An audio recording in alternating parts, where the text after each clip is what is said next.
Você sabe quem é o anticristo? Você sabe como ele virá? Quando ele virá?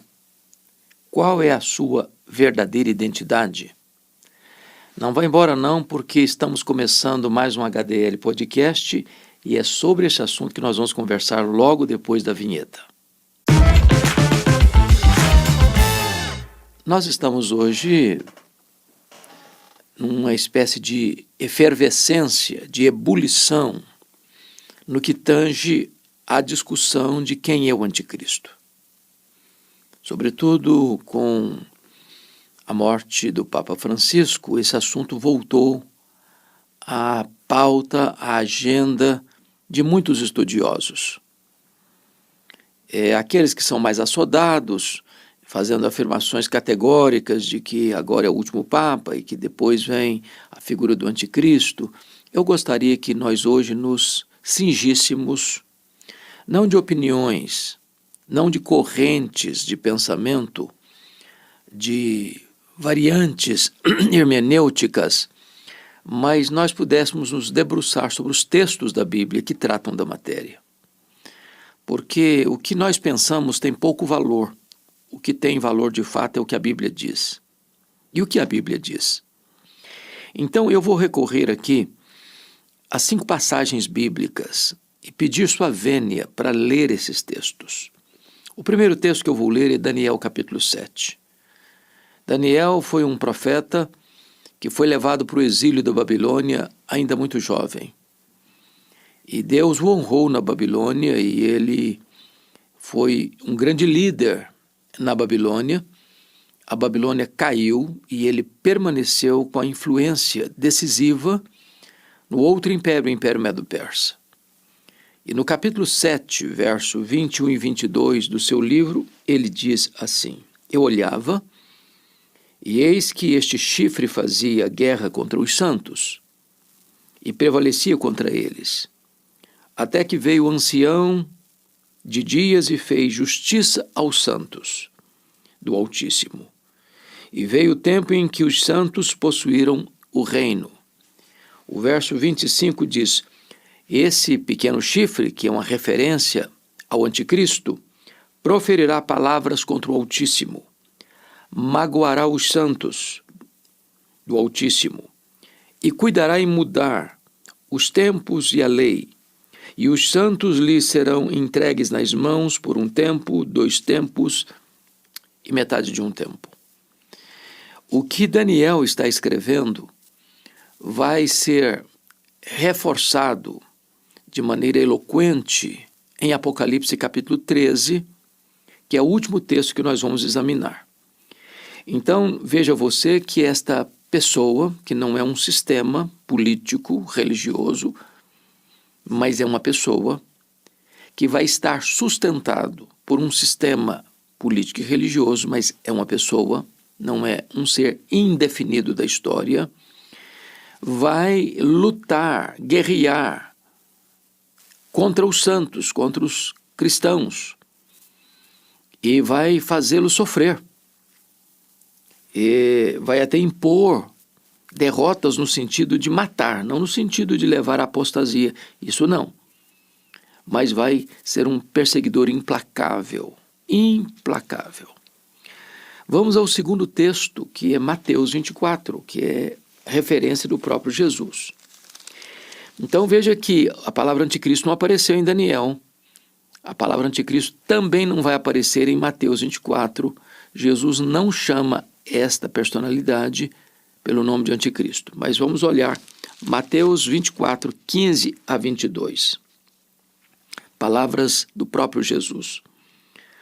Quando, pois, virdes o abominável da desolação, então Jesus chama o anticristo de o abominável da desolação, de que falou o profeta Daniel, portanto, Jesus está se referindo ao que Daniel falou e acabamos de ler.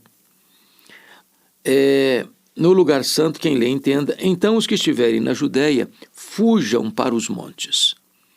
E quem estiver sobre o eirado, não desça a tirar de casa alguma coisa. E quem estiver no campo, não volte atrás para buscar a sua capa. Ai das que estiverem grávidas e das que amamentarem naqueles dias.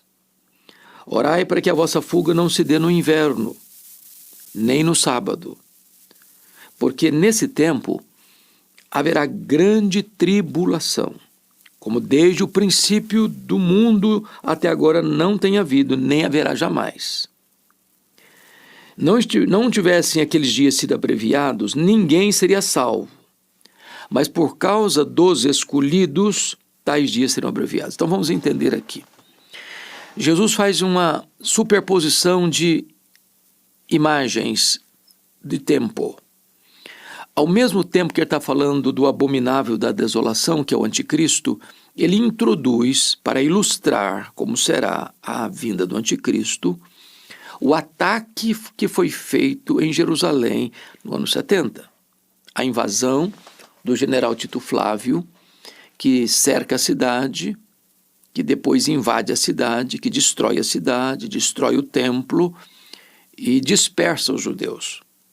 Então, ele está mostrando que, assim como teve a invasão de Jerusalém, e antes dele, lá no quarto século, Antíoco Epifânio profanou o templo, agora Tito Flávio vai também profanar o templo, que vai destruir o templo e queimá-lo. Ele está dizendo o seguinte: se você estiver fora dos muros, não vai lá. Não vai lá. Se você quiser resgatar alguma propriedade sua, algum bem seu, não faça isso.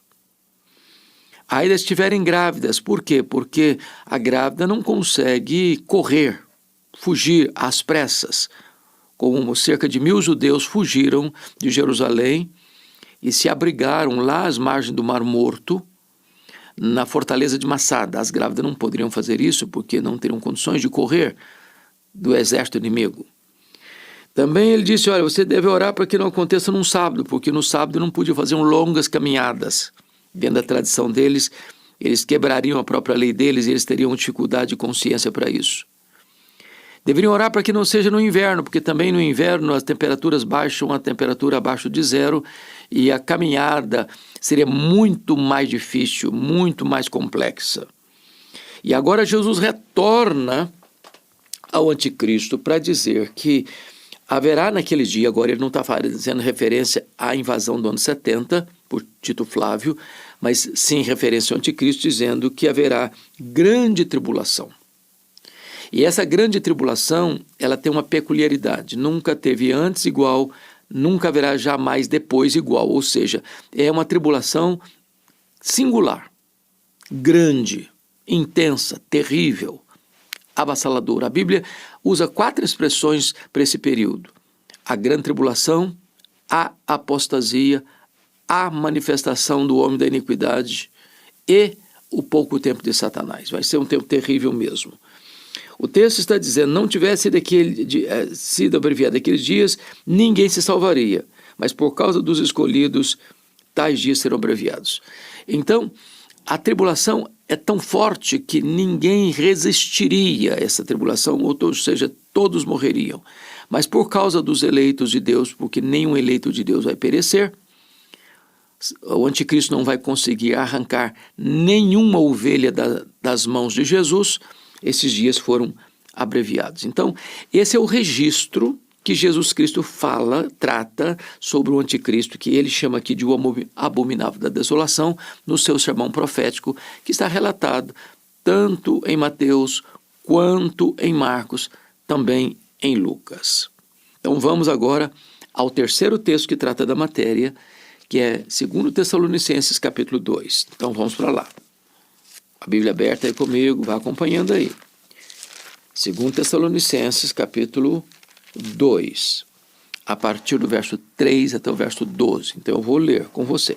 Vamos fazer o seguinte: vamos ler a partir do versículo 1 para a gente pegar o contexto melhor. Irmãos, no que diz respeito à vinda de nosso Senhor Jesus Cristo e à nossa reunião com Ele, nós vos exortamos a que não vos demovais da vossa mente com facilidade, nem vos perturbeis, quer por espírito, quer por palavra, quer por epístola, como se procedesse de nós, supondo que tenha chegado o dia do Senhor. Do que ele está falando? Você bem sabe disso, que lá em Tessalônica, algumas pessoas estavam pondo em xeque, em dúvida, a doutrina da ressurreição e também a doutrina da parousia, da segunda vinda, dizendo que, alguns falsos mestres dizendo que Jesus já tinha voltado. Tá? Então, Paulo está dizendo, não entra nessa não caia nessa lorota não entre nessa canoa furada não acredite nisso não. Aí ele agora começa o texto que nós queremos, a partir do verso 3. Ninguém de nenhum modo vos engane, porque isto, ou seja, a segunda vinda de Cristo, o dia do Senhor, não acontecerá sem que primeiro venha a apostasia e seja revelado o homem da iniquidade, o filho da perdição. Então veja bem que Daniel o chama de pequeno chifre, Jesus o chama de o abominável da desolação, e Paulo vai chamá-lo de homem da iniquidade e filho da perdição. É a mesma pessoa com titularidades diferentes. Paulo está dizendo que a segunda vinda de Cristo vai ser precedida por dois fatos. A apostasia, uma apostasia profunda, extensa, e vai ser precedida também pela manifestação do homem da iniquidade, o filho da perdição. Então, ele é o filho da perdição, ele é o homem da iniquidade. Quando diz que é o homem da iniquidade, é muito importante entender também. A palavra aqui é anomos no grego. Nomos é lei, anomos é sem lei. Isso significa que essa personalidade que nós chamamos aqui de anticristo, só João vai tratá-lo como tal, não vai respeitar lei, vai estar acima da lei. Ele vai governar como um absolutista, um carrasco, que ele é a própria lei, ele é o anomos, ele é o homem sem lei, o homem da iniquidade. Agora vamos ao versículo 4. O qual se opõe e se levanta contra tudo que se chama Deus, ou é objeto de culto, a ponto de assentar-se no santuário de Deus, ostentando-se como se fosse o próprio Deus. Então veja você que vai ser um inimigo figadal, avassalador, truculento, daqueles que confessam o nome de Cristo. Ele vai querer ser adorado como o próprio Deus. Ele vai exigir e requerer veneração, adoração das pessoas. E vai perseguir de maneira truculenta aqueles que se recusarem a adorá-lo. É isso que Paulo está tratando aqui. Se opõe e se levanta contra tudo que se chama Deus. Ele vai ser o arqui-inimigo de Deus. Por isso ele é o anticristo, contrário a Cristo, e tenta se colocar no lugar de Cristo. Paulo prossegue e diz assim: não vos recordeis de que ainda convosco vos costumava dizer essas coisas? Paulo já tinha passado por lá em Tessalônica, que era a capital da província da Macedônia, a terra lá de Filipe, da Macedônia, de Alexandre o Grande. Paulo já tinha ensinado esse assunto lá naquela igreja, está aqui escrevendo a carta, que ele estava nessas alturas em Corinto, escrevendo a carta para eles e dizendo: olha, eu falei desse assunto com vocês quando eu estive aí. E agora ele diz assim: e agora sabeis o que o detém, para que ele seja revelado somente em ocasião própria. E eu queria que você percebesse mais uma coisa. Versículo 7. Com efeito, o mistério da iniquidade opera e aguarda somente que seja afastado aquele que agora o detém. Então, tem duas coisas aqui. O que o detém e aquele que agora o detém. Então, tem uma coisa que é indeterminada e uma coisa que é pessoal. O que é uma coisa, é uma situação. Quem é uma pessoa. Então, o que o detém e quem o detém. Já que nós estamos falando de um ditador de amplitude mundial, o que o detém é o sistema legal. Quem o detém são as autoridades constituídas. Porque os países têm suas leis, têm suas normas, têm sua constituição, têm seu aparato jurídico, têm seu aparato de cortes que fiscalizam as leis e colocam em execução aquilo que se distorce para voltar ao propósito da legalidade. Então, nesse sistema, não teria campo, espaço para um ditador mundial. Então, ele é detido por isso. Essa é a análise dos melhores exegetas na compreensão do que é o que o detém e quem o detém. Agora, Paulo diz que o mistério da iniquidade opera, ou seja, esse espírito do anticristo, essa preparação para esse cenário do levantamento do anticristo já está operando, essa máquina já está posta em movimento. Aí diz o verso 8, então, quando ele se manifestar, será de fato revelado o iníquo. Aí sim ele vai se apresentar, revelado o iníquo, a quem o Senhor Jesus matará com o sopro da sua boca e o destruirá pela manifestação da sua vida. Então, o anticristo não vai ser um ditador derrotado por forças humanas, por exércitos humanos, por armas convencionais.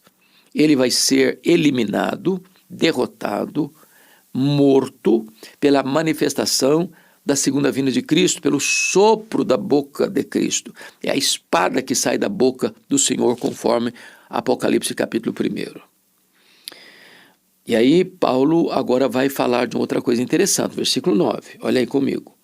Ora, o aparecimento do iníquo, ou seja, do anticristo, e a palavra iníquo aqui é a mesma lá, do sem lei, é segundo a eficácia de Satanás, com todo o poder, sinais e prodígios da mentira. Então, o anticristo é uma espécie de ser humano superdotado. Ele vai ter forças e poderes sobrenaturais, porque o texto diz que ele vai aparecer segundo a eficácia, o poder de Satanás. E com todo, não com algum, não com um pouco, não com muito, com todo o poder e sinais e prodígios da mentira. Então, ele vai operar milagres, ele vai fazer coisas que o homem natural, comum, não pode fazer. Ele vai ser admirado, ele vai ser respeitado, ele vai ser temido, ele vai ser acatado em virtude da quantidade de força, de poder, de destreza, de controle, de coisas sobrenaturais que ele é capaz de realizar. Prodígios da mentira. Prodígios da mentira. Não são obras de Deus, não são milagres de Deus, são milagres do pai da mentira, porque por trás dele está o diabo, está Satanás. O diabo sempre tentou imitar a Deus, né? Porque Deus é o Pai, o Filho e o Espírito Santo, a Trindade, o diabo vai querer fazer o mesmo, o diabo, o anticristo e o falso profeta. Porque Jesus, a segunda pessoa da Trindade, se encarnou, ele vai ser uma espécie de encarnação de Satanás. Porque Jesus morreu e ressuscitou, ele vai se recuperar de uma ferida mortal. Porque Jesus fez milagres, ele também vai querer fazer milagres. Ele é entre aspas, substituto de Cristo e ele é anticristo. Bom, versículo 11 diz assim, é por isso, não, vamos voltar ao versículo 10, e com todo o engano da injustiça aos que perecem, porque não acolheram o amor da verdade para serem salvos. Ou seja, as pessoas que rejeitaram a verdade vão se curvar diante do anticristo. Com todo o engano da injustiça aos que perecem. Ou seja, quando o homem rejeita a verdade, ele acaba se curvando diante das mentiras do anticristo. E está escrito no verso 11 para nós irmos à conclusão. É por esse motivo, pois, que Deus lhes manda a operação do erro para darem crédito à mentira, a fim de serem julgados todos quantos não deram crédito à verdade, mas pelo contrário deleitaram-se na injustiça. Ou seja, sabe qual é o pior estágio que um ser humano pode estar na vida? É quando Deus o entrega a si mesmo.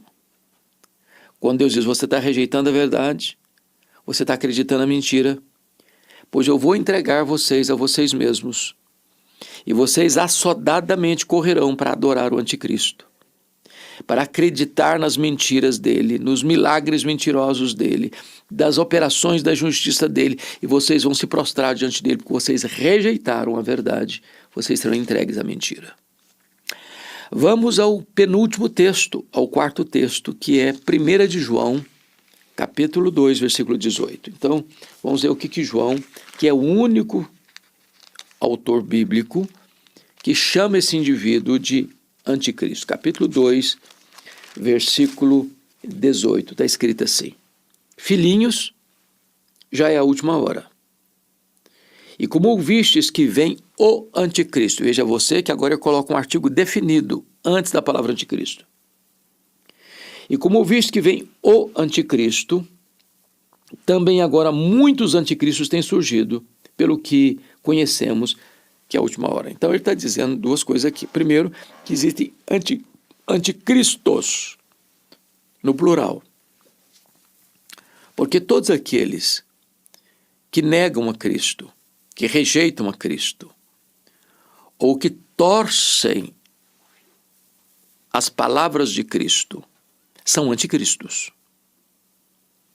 Esses anticristos são precursores do anticristo.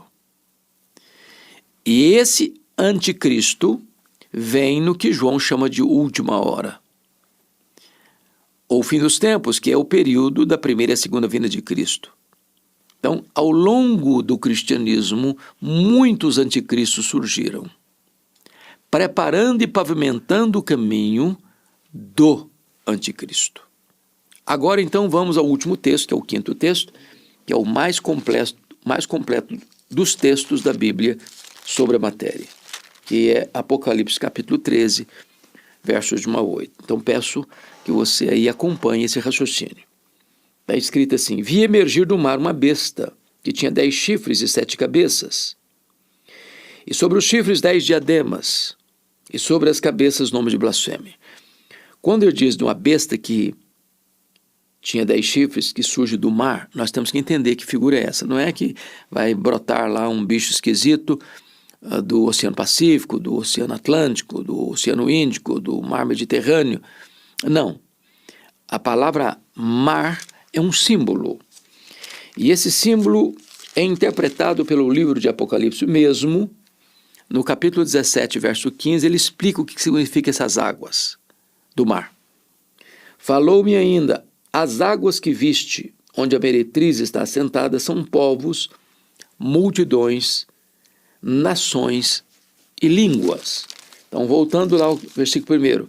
Quando diz vi emergir do mar uma besta, ele está dizendo que a besta, que é o anticristo, vai brotar, vai surgir desta convulsão das nações, dessa confusão dos povos. Ele brota, ele vem diante de uma crise mundial, onde os homens vão querer um líder mundial que possa lhes prometer segurança e paz. Ele vem enganando, dizendo que ele vem em paz, paz, paz, quando na verdade ele vem trazer destruição. Então, é isso que significa emergir do mar. Quando diz que ele tinha 10 chifres, chifre fala de poder, força. 10 é um número de completude. Então ele vem com toda a força, com todo o poder.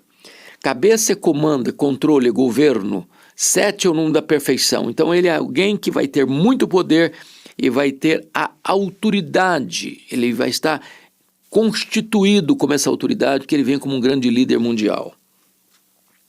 Mas está escrito que sobre as suas cabeças nome de blasfêmia, ou seja, ele vai ser um consumado inimigo de Deus, um consumado inimigo de Cristo, um consumado inimigo do seu povo. Versículo 2. A besta que viera semelhante a leopardo, com pés de urso e boca de leão. Então vamos entender isso aqui. Essas figuras, essas bestas feras aqui, leopardo, urso e leão, são símbolos também de impérios do passado. Então ele está falando que o anticristo, você se lembra lá da Babilônia, do Império Persa, do Império Grego, do Império Romano, que esse anticristo ele vem trazendo em si todo o poder, toda a fúria, toda a destruição desses grandes impérios do passado, reunindo nele mesmo, como que numa síntese, todo o poder do passado que foi tão devastador e tão destruidor. Está escrito o verso 2, e deu-lhe o dragão o seu poder, o seu trono e grande autoridade. O dragão, descrito no capítulo 2 de Apocalipse, é uma referência ao diabo, a Satanás. Então veja que ele tem uma delegação do diabo, de Satanás, do dragão, que vai dar ao anticristo o quê? O seu poder, o seu trono e grande autoridade. Então, ele é uma espécie de encarnação de Satanás. Ele vai ser como se ele estivesse no trono de Satanás. Ele vai ter todo o poder e toda a autoridade de Satanás. Então, ele é um ser maligno, consumado. Tá? Versículo 3. Então vi uma de suas cabeças como golpeada de morte, mas essa ferida mortal foi curada. Ou seja, um simulacro da ressurreição de Cristo. Ele é um imitador. Então, assim como Cristo morreu e ressuscitou, ele vai também querer sair de um simulacro de morte, de uma ferida mortal, para a sobrevida, para a ressurreição. O que não é uma ressurreição de fato. E está escrito: e toda a terra se maravilhou seguindo a besta. Agora preste atenção, toda a terra ficou encantada com seus milagres, com seus prodígios da mentira, com a sua admiração, e passou a seguir a besta. Então ele vai ser seguido mundialmente pelas nações. Ou seja, não só ele vai ter um governo mundial, mas vai ter uma adesão mundial. Toda a terra se maravilhou seguindo a besta. Versículo 4. E adoraram o dragão, porque deu a sua autoridade à besta. Agora preste atenção. A besta vem em nome do dragão, ela vem com a autoridade do dragão, se assentando no trono do dragão, recebendo o poder do dragão e levando as nações a adorarem o dragão, a adorarem Satanás. Mas veja mais no versículo 4. Também adoraram uma besta. Ou seja, o propósito do anticristo é levar as pessoas a adorarem Satanás e a adorarem a ele, o anticristo, com uma grande pergunta. Versículo 4. Quem é semelhante à besta? Quem pode pelejar contra ela? Ou seja, a admiração é tanta que as pessoas vão pensar assim: ele é o máximo, ele é invencível, ele é imbatível. Ninguém pode resisti-lo, ninguém pode derrotá-lo, ninguém pode destroná-lo. Então a pergunta é exatamente: quem pode pelejar contra ela? Na opinião popular, mundial, ele é um inimigo, ou ele é um ditador, ou ele é um governante imbatível, invencível, indestronável. Versículo 5. Foi-lhe dada uma boca que proferia arrogâncias e blasfêmias, e autoridade para agir 42 meses. Essa é a questão do tempo indeterminado. Ele vai ter autoridade para governar, e o texto está dizendo que o governo dele é limitado, porque governo ilimitado só Jesus tem. Só Jesus jamais será apiado do seu trono, seu reino é eterno. Versículo 6. E abriu a boca em blasfêmia contra Deus, para lhe difamar o nome e difamar o tabernáculo, a saber, os que habitam no céu. Então, ele vai ser arrogante, vai ser blasfemo. Ele vai blasfemar contra Deus, ele vai difamar o nome dos santos, ou seja, dos crentes que estiverem aqui, e ele não podendo atingir os crentes que já morreram, já estão com o Senhor, porque a Bíblia diz que quando um crente morre, o seu espírito é aperfeiçoado para entrar na glória, lá em Hebreus está escrito isso. Depois diz que deixar o corpo habitar com o Senhor, está lá em 2 Coríntios 5:8, e é partir para estar com Cristo, que é incomparavelmente melhor, que é Filipenses 1:23. Ou seja, já que ele não pode falar ou destruir aqueles que partiram e já estão com o Senhor, ele vai fazer o quê? Ele vai blasfemar, ele vai difamar o tabernáculo, a saber, os que habitam no céu. Então vai difamar. Bom, agora preste atenção no versículo 7, porque ele é muito importante para entender sobre o anticristo. Foi-lhe dado também que pelejasse contra os santos. Quem são os santos? São os cristãos. Todo aquele que crê no Senhor Jesus é santo. As cartas de Paulo sempre começam aos santos que vivem na cidade tal, aos santos que vivem na cidade, outra cidade. Então, santo é uma expressão para quem foi separado, agora é propriedade de Deus. Vai pelejar, vai guerrear, vai batalhar contra os santos e os vencesse. A pergunta é, como é que o anticristo vai lutar contra os crentes e vai vencê-los? Não é que vai vencer no sentido de fazer desse cristão um apóstata. Vai vencer porque vai colocar um cristão contra a parede e diz, ou você me professa, ou você me segue, ou você me adora, ou eu te mato. O cristão vai dizer, eu prefiro morrer a me apostatar. E ao morrer, o anticristo venceu. Agora preste atenção. Quando o crente prefere a morte à apostasia, é o crente que vence. Olha Apocalipse 12, versículo 11. Eles, pois, o venceram por causa do sangue do Cordeiro e por causa da palavra do testemunho que deram, e mesmo em face da morte, não amaram a própria vida. Então, como é que um crente vence o diabo, o anticristo? Primeiro, pelo sangue do Cordeiro. Se você está debaixo do sangue do Cordeiro, a morte não pode lhe pegar. Você não precisa ter medo daquele que mata o corpo, mas não pode matar a alma. Ao contrário, você tem que temer aquele que pode lançar no inferno, tanto o corpo como a alma. Então, nós venceremos pelo sangue do Cordeiro e pela palavra do testemunho. A palavra testemunho no grego é martiria, ou seja, o martírio. Os mártires venceram o anticristo, embora o anticristo os tenha vencido, no sentido de que vai produzir a morte deles, mas não a apostasia deles. Então, preste atenção nisso. Está escrito, versículo 7, eu volto a ler. Foi-lhe dado também que pelejasse contra os santos e os vencesse.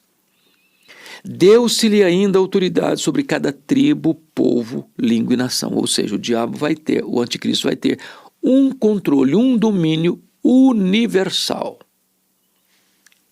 Cada tribo, cada povo, cada língua, cada nação. Agora preste atenção, versículo 8. E adorá-lo-ão todos os que habitam sobre a terra. Então, a adoração ao anticristo vai ser plena, global, mundial, universal, exceto, preste atenção agora, exceto, adorá-lo todos os que habitam sobre a terra, aqueles cujos nomes não foram escritos no livro da vida do Cordeiro, que foi morto desde a fundação do mundo. Em outras palavras, Jesus não vai perder para o anticristo nenhuma de suas ovelhas. Quando você creu no Senhor Jesus, você foi selado com o Espírito Santo. Seu nome está escrito no livro da vida. Não tem borracha nesse livro. Em outras palavras, o anticristo vai receber a adoração de todos, exceto daqueles cujos nomes estão escritos no livro da vida do Cordeiro. Nenhum salvo se perderá. A salvação está assegurada e garantida. Jesus disse, eu conheço as minhas ovelhas, elas ouvem minha voz e me seguem. Eu dou a elas a vida eterna e ninguém, inclusive o anticristo, as arrebatará das minhas mãos. É segurança plena. Bom, agora só para concluir sobre a questão do anticristo, deixa eu ler o versículo 18 para fechar. Aqui está a sabedoria. Aquele que tem entendimento, calcule o número da besta, pois o número é de homem. Ora, esse número é 666. Então ele tem um distintivo. O número dele é 666. Quem é 666?